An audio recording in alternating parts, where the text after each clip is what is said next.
Hello, আসসালামু আলাইকুম। গ্রামের বাড়িতে এসে আমি আর আমার কাজিন একটু বেরিয়ে পড়লাম হাঁটাহাঁটি করতে। হাঁটাহাঁটি করতে করতে গিয়ে দেখলাম এখানে বাচ্চারা কি সুন্দর দোলনা খাচ্ছে। এরকম দোলনা আগে আমরাও খেতাম, বাঁশের মধ্যে বস্তা বেঁধে দোলনা বারবার পড়ে যেতাম, তারপরেও খেলতাম, কী আর করব। তারপর একটু দূর যেয়ে দেখি আবার বাচ্চারা গাছে উঠে একদম বাদরের মতো ঝুলে আছে। আমরাও ছোটোবেলায় এরকম অনেক করেছি ওদেরকে দেখে। আবারও ছোটোবেলার কথা মনে পড়ে গেলো, ইচ্ছে করছিল নিজেই যেন গিয়ে আবার একটু বসে পড়ি গাছের ডালে, কিন্তু লজ্জায় আর বসতে পারিনি। যাই হোক, তারপর দুনো বোন মিলে একদম জমিনের মধ্যে দিয়ে হাঁটতে হাঁটতে চলে গেলাম আমাদের জমিনে। ওখানে গিয়ে দেখি আমার ফুফি, আমার বড় আম্মু, আমার ছোটো আম্মু, আমার আপু, দুলাভাই, ভাইয়া সবাই মিলে কাজ করছে। ও মাঝে তো আমি আরও অবাক হয়ে যাই, গিয়ে দেখি আমার আম্মু গিয়ে ওদের কাজে হাত লাগিয়েছে। বাহ, জিনিসটা দেখতেই দৃশ্যটা দেখতে কত মনোমুগ্ধকর লাগছে।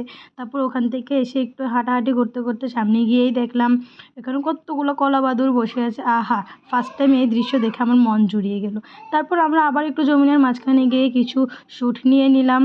তারপর আবার এখানে আমরা দুনো বোন মিলে কয়েকটা ভিডিও বানিয়ে নিলাম। এই যে এখানেই দেখতে পাচ্ছেন, ভিডিও বানাতে বানাতে কখন যে সন্ধ্যা হয়ে গেল তা বুঝতেই পারলাম না। যাই হোক, তারপর হাঁটতে হাঁটতে দুনো বোন মিলে আবার বাড়িতে চলে গেলাম। আল্লাহ হাফেজ।